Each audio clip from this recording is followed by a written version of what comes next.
Countdown 3, 2, 1, start. Okay. Hello, everyone. I'm Yukun Chen from Suzhou University of Science and Technology. Now, I'm very pleased to host a talk from Professor Zhigang Cao.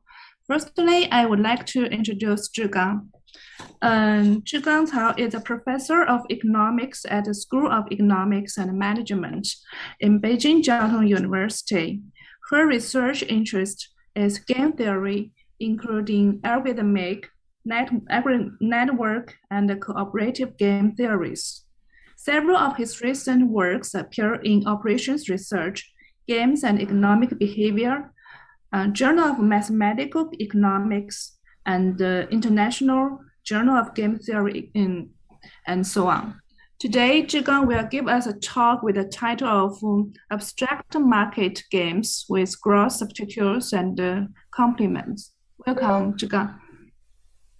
Thank you, Yukun. I also recorded a video and will answer questions and comments online.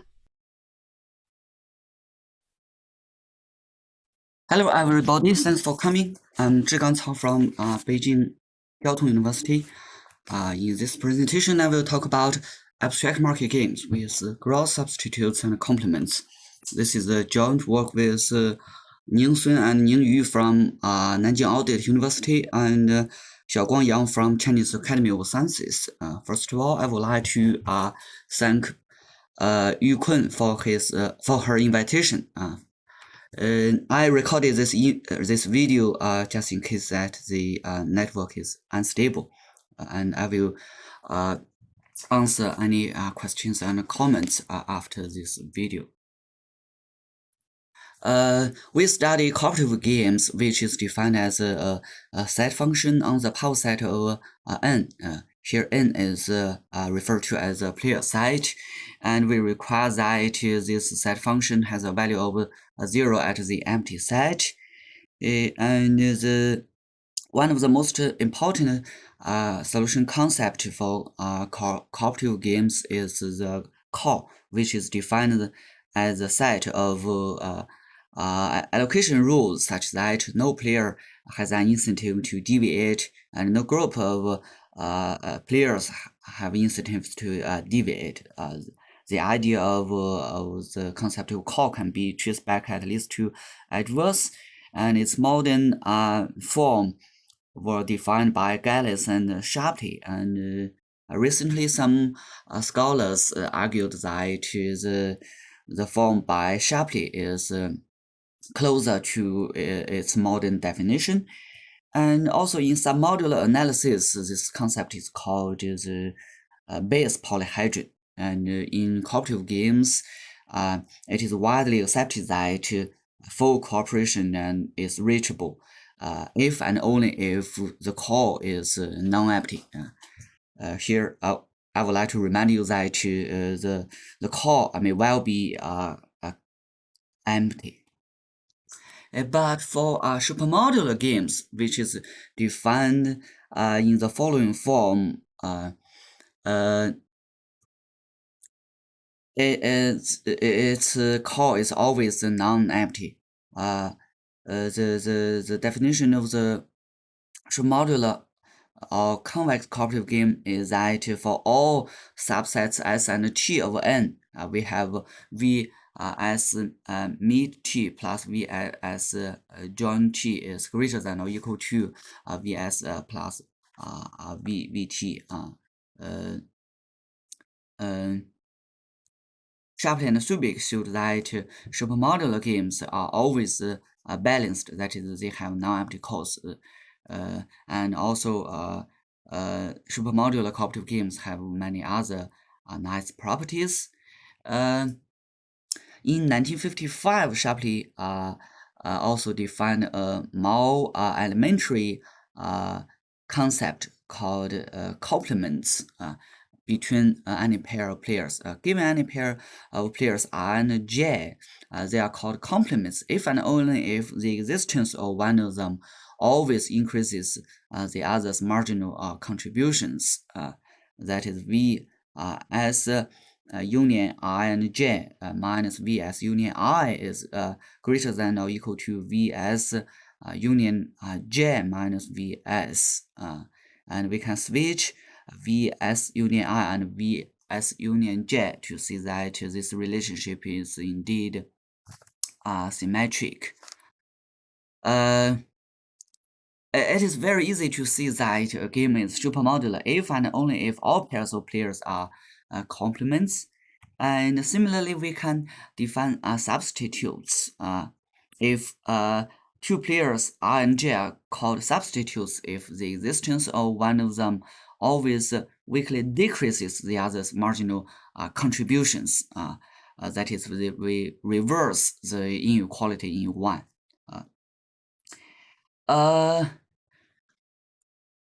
In 1962, also by Shapley, he studied a very famous game called the assignment game.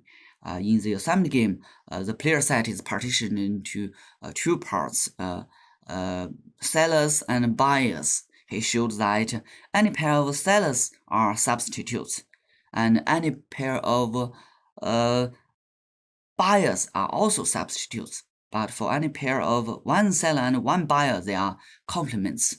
This property is now known as same-side substitutability and cross-side complementarity. And for other models like the stable matching model, like Carlson Crawford's job matching model, etc., they all have this SSS-CSC property or its variations, and this property is also plays an important role in this talk.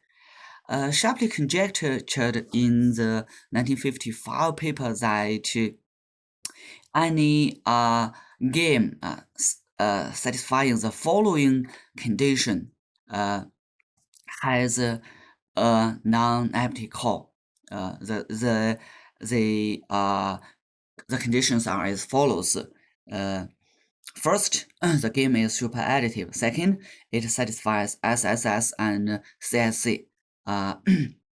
Because the SSCSC property does not imply super additivity, so now we need to express it explicitly. Shapley conjectured that this kind of game, referred to as abstract market games, always have non-empty cores.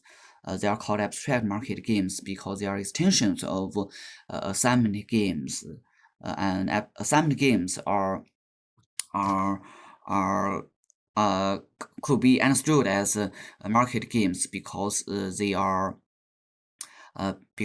buyers and sellers in this game, and this game represents the relations among buyers and sellers. We argue that this conjecture means a lot to Shapley because it is closely related to several of his very important contributions in game series: the assignment game, the convex game, the stable matching game. And this paper attracted some attention in the 1960s, 1970s, but largely ignored after that. And in the 21st century, it regained some attention. And in joint work with Professor Chen and Professor Yang, we show that this conjecture is correct if there are at most 4 players, and also correct if there's only one buyer or only one seller. But for the general case, we constructed a counterexample, and we also provided a sufficient additional condition which guarantees that Shapley's conjecture is correct. This is a sufficient additional condition, which is somewhat complicated. This condition is not completely satisfactory because it's not explicit. And at the first sight, the condition seems weak because assignment games and abstract market games with a single buyer or a single seller both satisfy the condition. But indeed, it is fairly strong. because the associated games constructed in this condition is submodular, and for a submodular game to be balanced, it must be linear or modular. So in this talk, we strengthen, we provide another additional condition to save Shapley's conjecture. We strengthen ordinary SSSCSC to gross SSSCSC. That is, we strengthen complements to gross complements and substitutes to gross substitutes. And it turns out that this condition re-establishes Shapley's conjecture. And it turns out that this condition is equivalent to the GM concavity proposed by Sun and Yang in 2006. And also in Sun and Yang's paper, they have already proved that the assignment game satisfies this stronger condition. So by using this new condition, we can see that Shapley's intuition is still correct, depending on how we interpret complements and substitutes. If it is the original complements and substitutes, then his conjecture may not be correct. But if we use another, maybe even more famous concept, gross substitutes and gross complements, then Shapley's conjecture is indeed correct. So what is a gross substitutes? Given price vector P for a player set N, we define VP as VS minus PS. That is the remained utility. If we consider S as products, if we buy a set S of products and their prices are represented by P, this is our net utility, and we define DVP as the optimal set of product of the demand sets. That is, DVP is a family of subsets of N, and for each of the subsets, it maximizes VP. Carlson and Crawford defined gross substitutes property as follows. DVP is said to satisfy the GS property if for any price vector P and any S in DVP. Suppose now P prime is a price vector that is larger than P, then we always have another optimal demand set S prime in DV P prime, such that meet the products whose price remain the same is always contained in the new demand set. The intuition is quite simple. That is, if you demand an optimal set S of items and a price vector P, and the prices of some other items increase, then you still have an optimal demand set that contains the items in S whose price didn't increase.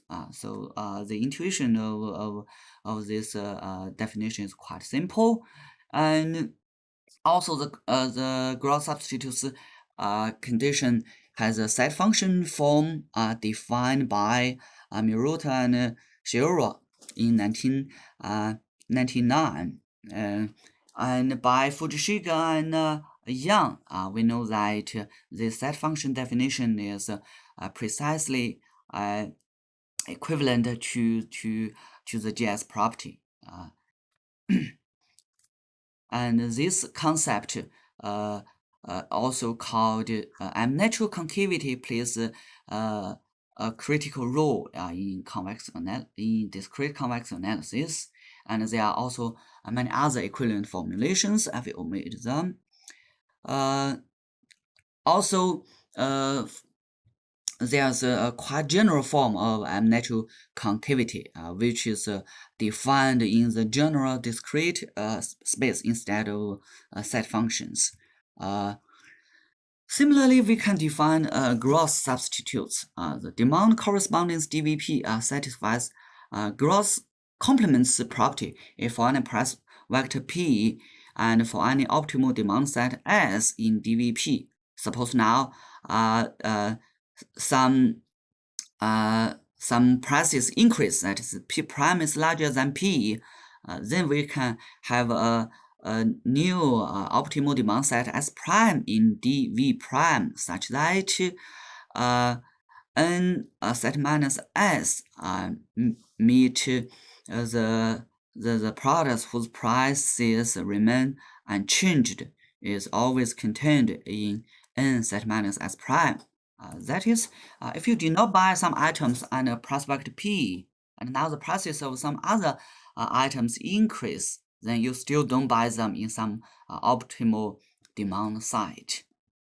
By gross substitutes and gross complements, we define some very clean relations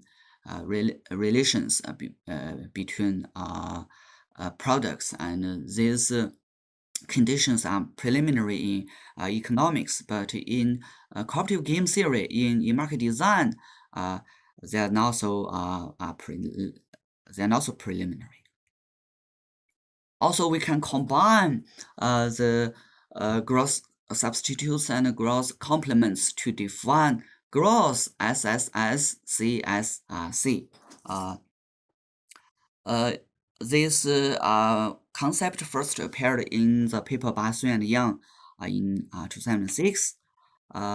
They say that the demand correspondence DVP satisfies the GSC property or the gross SSCSC property if for any price vector P and optimal demand set S in DVP. P prime is larger than P, such that only one item has a higher price. We let this item be U, and suppose that U is in A. Here A and B consists of a partition of N. We can view items in A as chairs and items in B as tables. So tables and tables are substitutes. Chairs and chairs are substitutes, but tables and chairs are complements. Then we can always find an optimal demand set S prime in dV prime such that the two conditions are satisfied. And if this single item is not in A but in B, we will have similar conditions. These conditions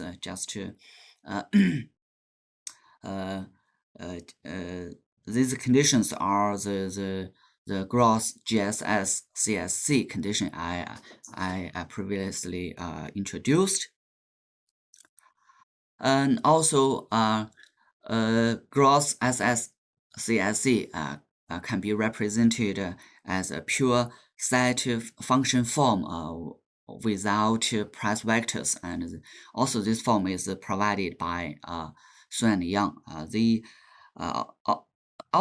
This condition is referred to twisted unnatural concavity in Abe Tamuro and also in Murata.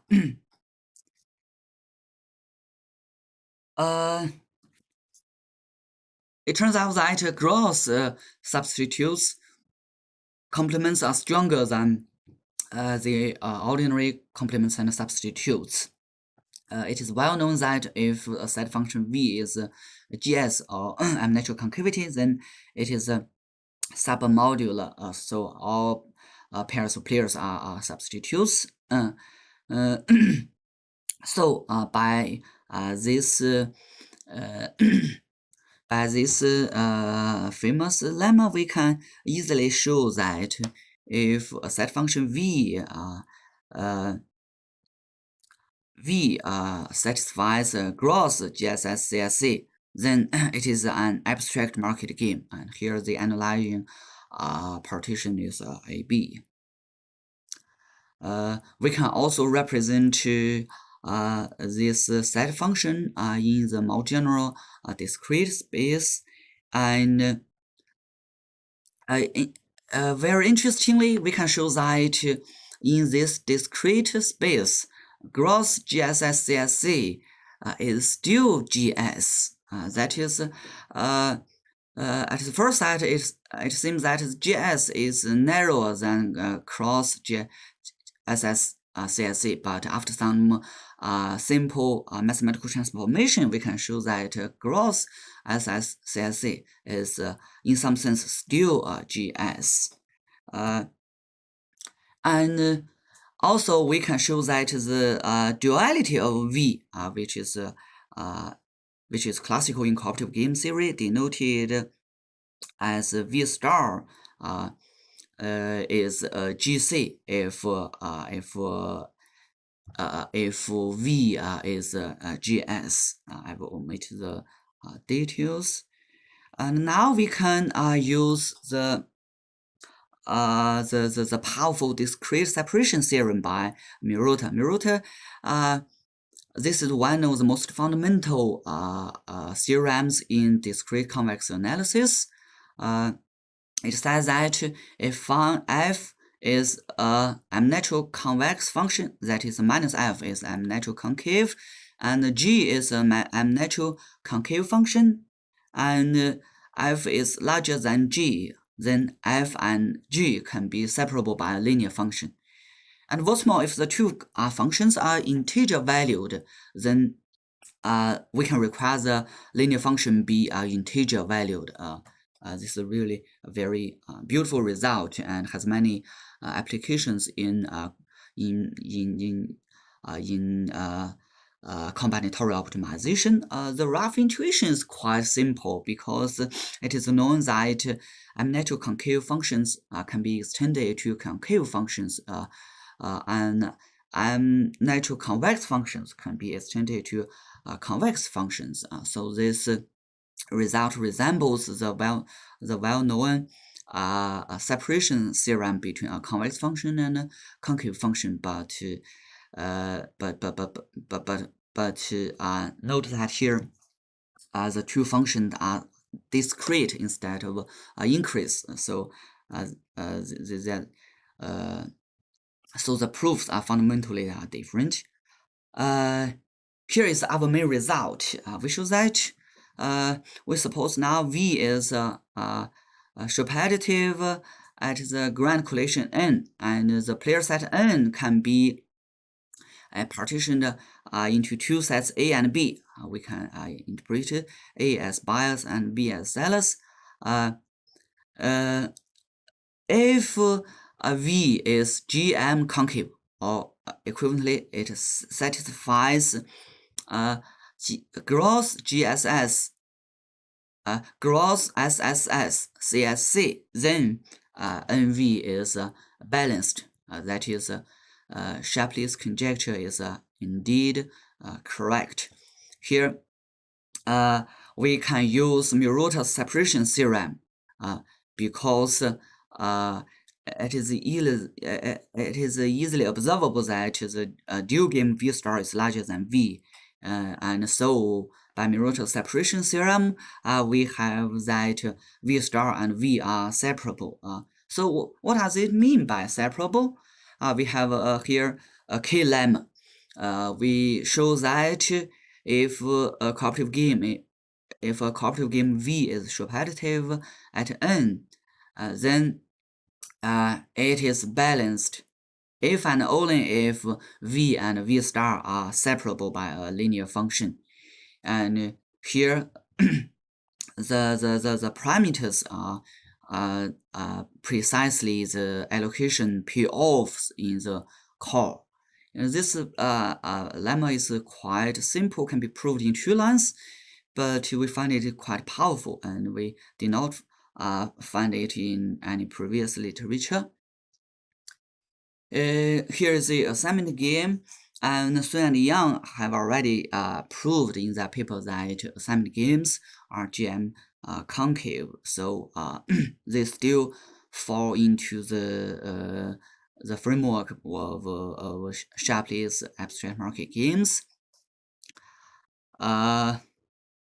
So how strong is GM concavity?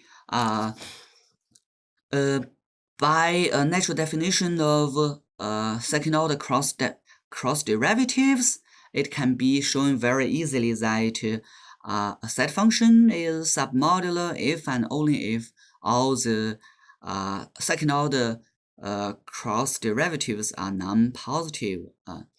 It is known that a set function is M-natural concave if and only if for all 3 players IJK, all the second-order cross derivatives are non-positive, and second, any one of the 3 cross derivatives is upper bounded by the maximum of the other 2, and so this implies that the largest 2 second-order cross derivatives must be the same. So from this equivalent definition, we can see that GM concavity is indeed quite strong, and in particular stronger than submodularity. And also we have similar definitions for GM concavity. It can be shown that set function V is GM concave if and only if for all 3 players IJK. First, if they are all in the same set, if they are all in A or all in B, then the same conditions for M-natural concavities are required. And if 2 of them are in A and the other one is in B, suppose that I and J is in A and K is in B, then we require that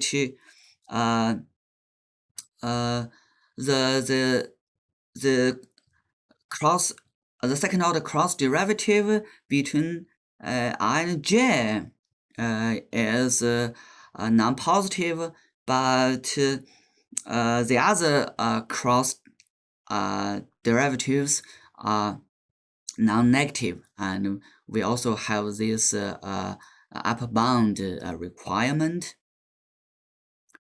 And also it can we can construct an example to show that GM concavity is not necessary. This is simple because GM concavity is quite a strong condition. Okay, here's all for my talk. Thank you all. I'm ready to answer your questions. Any questions, comments?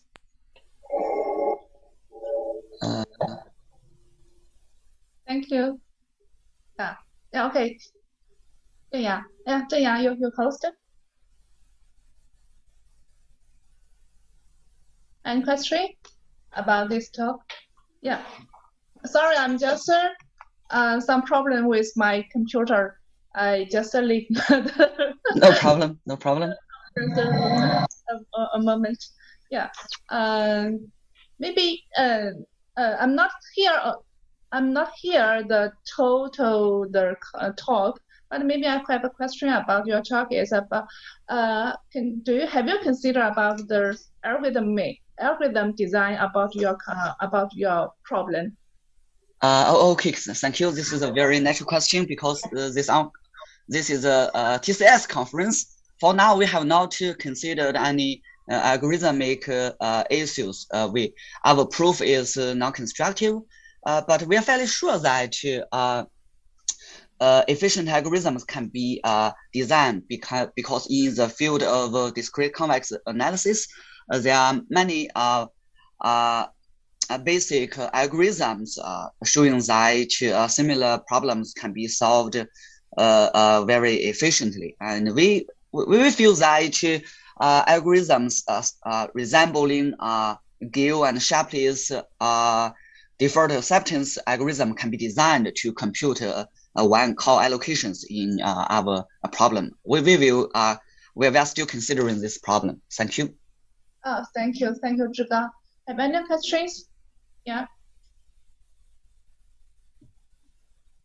Okay.